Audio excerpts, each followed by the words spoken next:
RBI has just announced another quarter point interest rate cut and reduced the repo rate to 5.25%. What does it mean for your portfolio?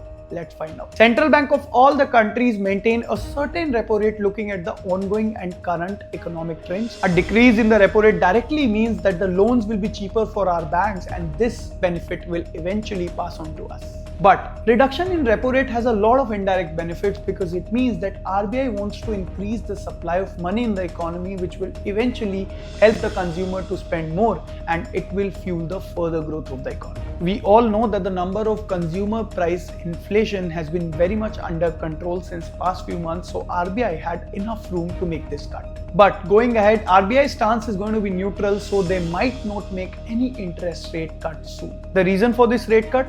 The ongoing geopolitical uncertainty and a tariff war with America. It led to some growth concerns because America is one of India's largest trading partners. The flip side of this rate cut is that it will depreciate the rupee value further against dollar, which will increase our import bill, and it can impact the fiscal deficit of the government, which can fuel further inflation in the economy. Because India is a net import country and it relies on import for 80% of its energy.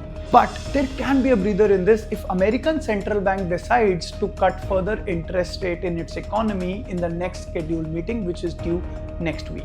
And to keep yourself updated with such updates, subscribe to the channel and stay tuned.